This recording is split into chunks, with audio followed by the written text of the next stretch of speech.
کسی نے مجھ سے سوال کیا کہ بھائی ذرا بسنت کی ڈیفینیشن تو بتاؤ۔ تو میں نے آگے سے جواب دیا،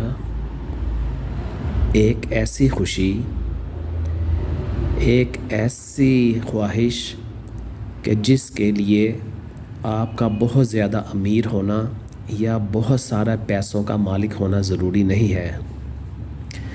بسنت نام ہے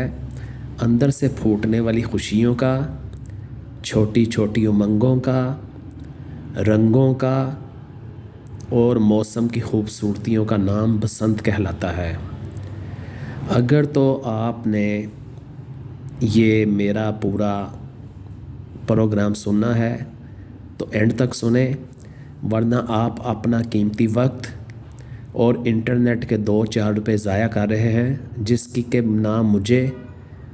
اور نہ ہی میرے اس موضوع کو قطعی کوئی ضرورت ہے۔ اگر آپ نے اس کو بیچ میں ادھورا چھوڑنا ہے تو ابھی سے چھوڑ دیں، اور اگر اینڈ تک سننا ہے تو آخری لفظ تک سننے کے بعد مجھے بتانا کہ کیا واقعی یہ باتیں آپ کے دل کی تھیں اور زبان میری تھی، الفاظ میرے تھے اور آواز میری تھی۔ بسنت کی رات آتے ہی دل کا وہ حال ہو جاتا تھا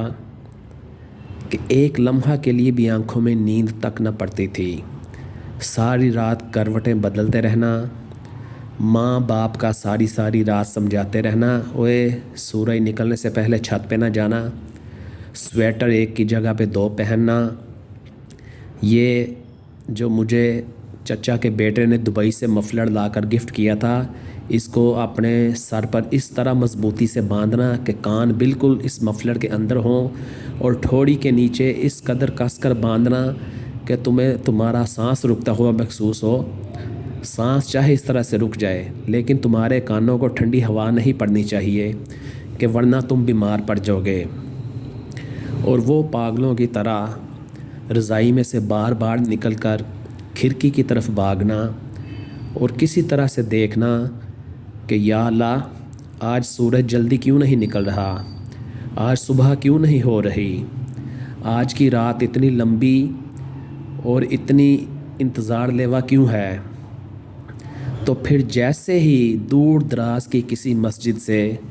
اذان کی آواز آنی تو زور سے خوشی کے مارے کمبل کو، لحاف کو لات مار کر پرے پھینکنا اور چھلانگ لگا کر چارپائی سے یا بیڈ سے اتر کر نیچے آ جانا اور باہر دروازے کی طرف بھاگنے کی کوشش کرنا کہ محلے میں، علاقے میں سب سے پہلی گڈی، سب سے پہلی پتنگ ہماری ہی اڑے، کہ ہمارا نام ہو جائے اور جو بھی دیکھے وہ کہے کہ واقعی اس کو گڈی ڈور کا، اس کو بسنت کا، اس کو اس رت کا دل و جان سے جنون ہے، اور یہ واقعی اس کے حبت اور اس کی دیوانگی میں مبتلا ہے۔ تو یہ بہت سارے معاملات ہوتے تھے۔ ماں کا نیچے سے صحن سے آوازیں دینا کہ آ جاؤ 5 منٹ کے لیے آ جاؤ، ناشتہ کر لو، پھر گڈیاں اڑا لینا۔ باپ کا بار بار اوپر چھت پر آ کر چکر لگانا اور کہنا کہ بس کر دے، پہلے جا کے ناشتہ کر لے، دوپہر کا کھانا کھا لے۔ لیکن اتنی ہوش کس کو ہوتی تھی اور اتنا ٹائم کس کے پاس تھا کہ اپنی اس خوشیوں بھرے دن سے، جنون بھرے دن سے 5-10 منٹ اپنے کھانے کے لیے، پانی پینے کے لیے یا اپنا پیٹ بھرنے کے لیے نکالے، اور یہ قیمتی 5 منٹ ضائع ہو جائیں کہ اس میں ہم گڈی ڈور کی لذتوں، خوشیوں اور رنگوں سے محروم رہ جائیں۔ تو ایسا ہی ہمارا بچپن ہوتا تھا۔ 3-4 کزن اکٹھے ہوتے تھے، ایک ہی بستر پر ایک ہی رضائی میں گھس جانا، ایک دوسرے کو لاتیں مارتے رہنا۔ اب رات کا وقت کاٹنے کے لیے بڑی مصیبت ہوتی تھی کہ صبح کیسے کی جائے، بار بار اٹھ کر گڈیوں کو گننا، کبھی پنی کو کھول کر پورے فرش پہ پھیلانا اور نئے سرے سے پنی کرنا شروع کر دینا، کبھی گڈیوں کو ڈلی ہوئی تناؤں کو رگڑے دے دے کر کاٹنا اور کاٹ کر پھر نئے سرے سے تنامیں ڈالنا، جان بوجھ کر کسی گڈی میں، کسی پتنگ میں انگلی گھسیر کر اس کو پھاڑ دینا، اور پھر تھوک سے ٹیپ کو گیلا کر کے اس کے اوپر چپکانا کہ کسی طرح سے یہ رات کٹ جائے۔ تو پھر جیسے ہی صبح کی نوید ہوتی تھی تو پاگلوں کی طرح بھاگتے تھے، نہ کھانے کا ہوش نہ پینے کا ہوش۔ ماں نے کہنا کہ آج چپل کھلی والی نہیں پہنو، بند جوتے پہنو، لمبی جرابیں پہنو تاکہ پاؤں کے نیچے سے تمہیں ٹھنڈک نہ اوپر چڑھے، جسم کو سردی نہ لگے۔ تو یہ کچھ ہوتا تھا۔ پھر جناب سارا دن میں جو رنگ برنگی گڈیاں لوٹنی، اس میں سے جو سب سے خوبصورت گڈیاں ہونی ان کو کیل کے اوپر سب سے پہلے لٹکانا، اس کے اوپر بدصورت سی پھٹی ہوئی گڈیاں لٹکانا تاکہ یہ ہماری خوبصورت گڈیاں پتنگیں دوسروں کی نظروں سے محفوظ رہیں اور اس کو کہیں کوئی چڑا کر نہ لے جائے۔ پھر سارے دن کی لوٹی ہوئی گٹھوں کی پنیاں بنانا، باریک ڈور کی گٹھیں علیحدہ کرنا، موٹی ڈور کی گٹھیں علیحدہ کرنا، پھر ان کی اسٹرینتھ دیکھنا، پھر اس کو اپنے حساب سے عقل کے مطابق پنیاں بنانا اور جو سب سے اچھی ڈور لگنی اس کو آگے لگانا کہ یہی پیچے کاٹے گی۔ تو اس طرح کی یہ بسنت ہوتی تھی۔ اور ہمارے بچپن کی گڈیوں میں سے تو کسی گڈی میں سے صابن کی خوشبو آتی تھی، کسی گڈی میں سے دیسی گھی کی اور شیرے کی خوشبو آتی تھی۔ اب آپ کہہ رہے ہوں گے کہ یہ کیسی پاگلوں والی باتیں کر رہا ہے، گڈی ڈور میں سے صابن کی خوشبو اور دیسی گھی اور شیرے کی خوشبو کا کیا تعلق، یہ کیسی بہکی ہفتیوں جیسی باتیں کر رہا ہے۔ تو میرے بھائی میں آپ کو بتاتا ہوں کہ جب ہمارا بچپن تھا تو اتنے وسائل نہیں ہوتے تھے، تو ہم اپنے جنون کو، اپنی خوشی کو پورا کرنے کے لیے کبھی کبھی صوفی سوپ کے جو پلاسٹک کے تھیلے ہوتے تھے اس کو گھر کے کچن کی چھری سے کاٹ کر اس کی ایک گڈی شیپ کا ٹکڑا کاٹ لیا کرتے تھے اور اس میں جارو کے تیلے لگا کر اپنی خواہش کو پورا کرنے کے لیے ایک چھوٹی سی پلاسٹک کی گڈی بنا لیا کرتے تھے۔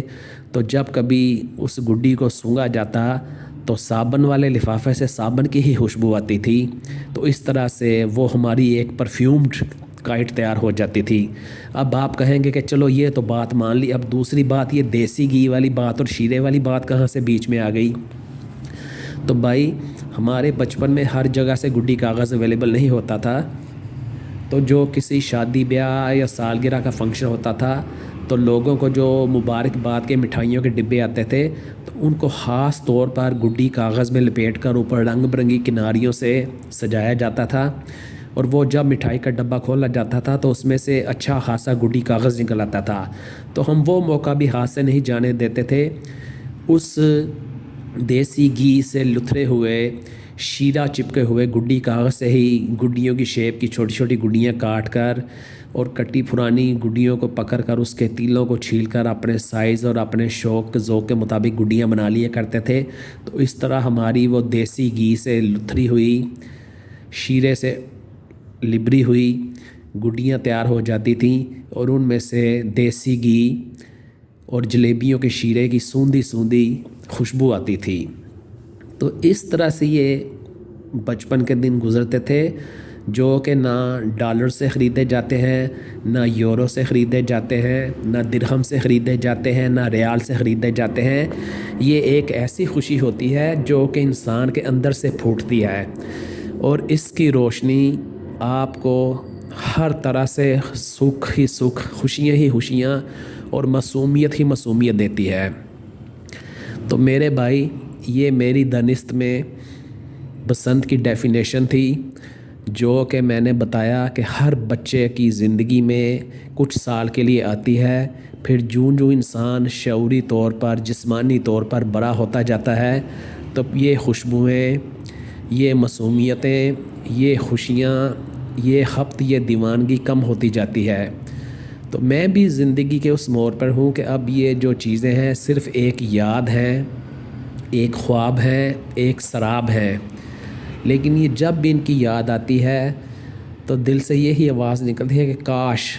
یہ وقت دوبارہ لوٹ کر آ جائیں، کسی بھی قیمت پر، کسی بھی طرح۔ لیکن ایسا نہ کبھی ہوا ہے، نہ ایسا کبھی ہوگا۔ تو اگر آپ لوگوں کا بچپن بھی اسی طرح جیسے کہ میری خواہشیں تھیں، جیسی کہ میری حرکتیں تھیں، اسی طرح سے گزرا ہو تو مجھے کمنٹس باکس میں لازمی بتائیے گا کہ میں نے جو آپ کے آگے بسنت کی ڈیفینیشن رکھی کیا واقعی ایسا ہوتا تھا آپ لوگوں کے ساتھ بھی یا نہیں۔ آپ کے جواب کا انتظار رہے گا۔ اس کو لائک کریں، شیئر کریں، سبسکرائب کریں اور دعاؤں میں یاد رکھیں۔ انشاءاللہ تعالیٰ پھر ملاقات ہوگی۔ اللہ حافظ۔